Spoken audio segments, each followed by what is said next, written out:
Over the years, the UFC has produced tons of epic rivalries between fighters who genuinely hated each other and were eager to destroy each other in the cage. A heated rivalry between athletes is not only hyping the fans to watch, but also pushes the fighters to the limit to become the better version of themselves in order to have the upper hand over their nemesis.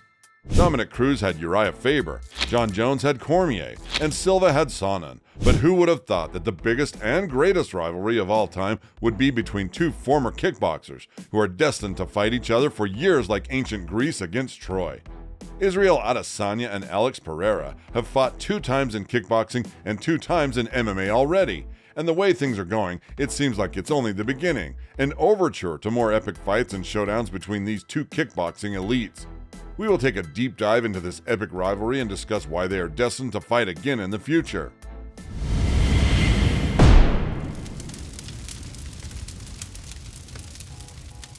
Although kickboxing is different than MMA, it's still a combat sport where 2 athletes can display their striking skills and the stand-up game overall. The arch rivals first clashed on April 2, 2016, in a kickboxing match that was a pure display of high-level skills and technique. The first moment the fight started, Pereira took the center of the ring and immediately went against Adesanya aggressively. The Brazilian appeared to be the more active fighter in the opening round, but Israel quickly retaliated with low kicks of his own. Alex continued being the aggressor, while the Nigerian had the more reserved approach, avoiding Pereira's big punches while trying to counter him with good combinations. Israel found success with his counteroffensive, tagging the Brazilian with jabs, as he slowed down a bit as the rounds went on. Alex started the second round in the same way as the first, taking control of the ring and pressuring Adesanya on his back foot. However, the Nigerian stayed composed and defended well before launching a counteroffensive on his own. Although Pereira threw some bombs, most did not land since Israel's defense was always on point.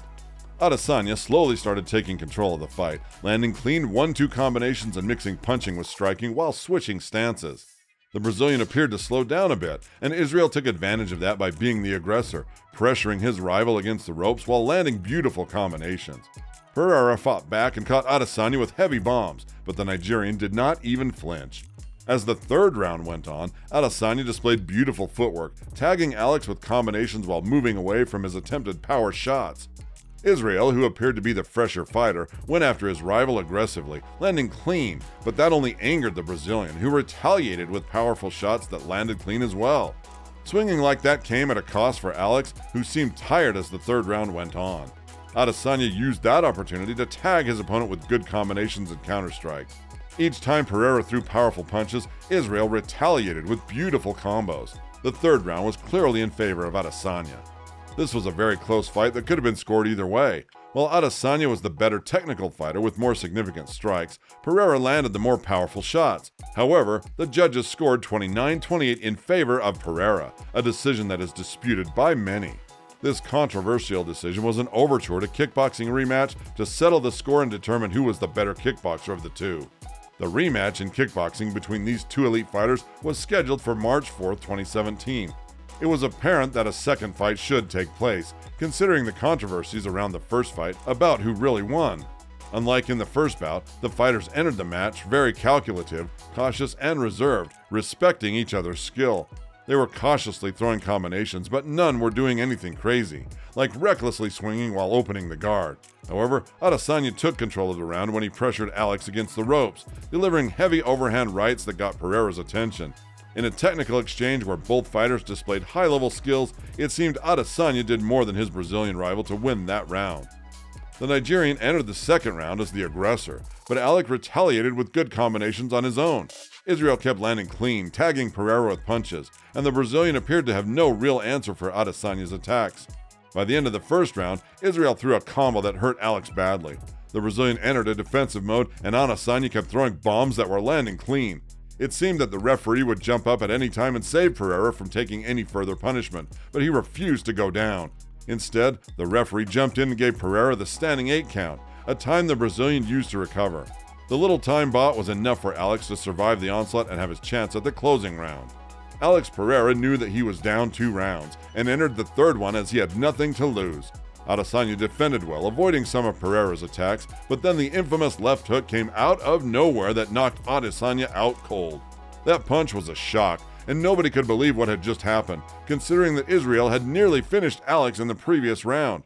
Pereira proved that it doesn't matter how the fight goes because all it takes is one clean punch to turn the lights off any fighter on the planet. The power won over the speed and technique, and this was the last time Israel Adesanya fought in kickboxing. By the way, if you've enjoyed our videos so far, please make sure to press the like and subscribe buttons. A lot of things have changed since these two initially met in kickboxing. Over the years, Adesanya became one of the best martial artists of our time, and with that, one of the best middleweight champions in UFC history. He became better, a more developed version of himself, improving greatly, especially in MMA, and he was ready to face his old rival in the Octagon. Leading up to the bout, Adesanya stated that the two losses were a long time ago in kickboxing, that MMA is a different game, and he was ready to prove that in the Octagon. Pereira entered the bout with a jumping front kick indicating that he would be the aggressor in this fight. It was interesting to see if these striking elites would shoot for a takedown. Both fighters were very cautious, respecting each other's power, especially now with the MMA gloves, considering that one punch can change the whole fight. Pereira was chasing Adesanya, trying to close the distance and win the round in the closing seconds, but that backfired when Izzy landed a huge right that stumbled the challenger. That was the heaviest punch in the whole round that trumped everything Pereira did until then. If it weren't for the bell, the Brazilian would have been in lots of trouble, considering how hurt he was after the punch. The judges scored the first round in favor of Adesanya. Now more confident, Israel entered the second round, delivering a heavy low kick to Pereira's lead leg. The Brazilian knew he had lost the first round and entered the second one, pressuring Adesanya against the cage, looking for that big left hook that could turn the tables. However, Adesanya had used this defensive style in all his previous fights and knew how to defend it well. Although Pereira was throwing combinations, nothing could land clean, while Izzy kept taking the Brazilian with jabs while moving away. But then, out of nowhere, a powerful jab by Pereira wobbled the champion, and he kept using the jab to tag Israel as he went into defensive mode. This only indicates how much power Pereira has. It was only a jab, and just like that, Adesanya wobbled. Despite being the smaller guy, Israel clinched with Alex, trying to take him down, but after they broke the clinch, the Brazilian landed a substantial high kick that stumbled the champion again. He chased the Nigerian against the cage and scored a takedown in the closing seconds of the round. The judges scored that round in favor of Pereira. As the fight went on, Izzy's MMA experience started to play a factor, and he proved that in the third round when he took his rival down after the Brazilian missed with a combination. By controlling the ground wrist, Izzy displayed a beautiful technique indicating how much he had improved in MMA. Izzy got one hook in while holding the wrist, minor adjustments that allowed Izzy to control Pereira on the ground. Adesanya ended it heavy and was the undisputed winner of that round. Izzy entered the fourth round as the fresher fighter, and he made that apparent when he landed a nice jab and later a big right straight. Alex appeared very tired at this point, and Adesanya used that to his advantage to keep tagging him with punches. Izzy got Alex to a clinch, and the Brazilian was too tired to escape. After taking a deep breath, he managed to escape from that position and pressured Izzy against the cage again, threatening him with his powerful left hook. However, none landed clean, and Izzy managed to steal that round in his favor. Despite being tired and the experience factor playing against him, Alex entered the fifth round as he had nothing to lose, knowing he was down 2 rounds. He knew he had to finish the fight before the final bell to win the contest. The only thing that Izzy needed to do was survive the round. However, the Brazilian landed a huge leg kick that hurt the champion. Alex went after him and kept pressuring Izzy against the cage. Although Adesanya is very experienced in defending from this position, the Brazilian found success with his powerful combination and then out of nowhere landed his infamous left hook that wobbled the champ. Adesanya was badly hurt and was trying to survive the storm, entering fully in defensive mode. However, the powerful Brazilian kept attacking Izzy as a man possessed, delivering heavy strikes to the head that forced the referee to stop the fight. Just like that, Alex Pereira became the new middleweight champion of the world. Considering that Adesanya was the middleweight king for a long time, he was given a deserved immediate title shot against his bitter enemy, who was now the champion. As we can see from their previous bouts, Israel Adesanya always fought well, but he always fell short, no matter how good he looked in those fights. Losing 3 times could seriously impact an individual psychologically, but not Adesanya. When the MMA rematch started, it was apparent that both fighters would have a very cautious approach. When you put 2 skilled strikers like them in the cage, a single shot can change the entire fight. They refused to exchange punches and kept exchanging leg kicks. Izzy missed with a question mark kick and a jab, and they proceeded with low kicks. At the midpoint of the round, Alex landed a calf kick, and Adesanya retaliated with a right hand over the shoulder that barely caught the Brazilian on the chin. Pereira mixed his arsenal up, attacking Izzy's body and lead leg. As the round approached its closing minutes, they went more aggressively, trying to steal the round in each other's favor, displaying a high-level exchange of kickboxing technique. Israel landed a beautiful body kick, but Alex retaliated with multiple calf kicks that Izzy didn't check. Such kicks could change the entire fight, and Adesanya had to do something about that. Israel indicated that he would be the aggressor as the second round started, since he took the center of the octagon and tagged the Brazilian with kicks.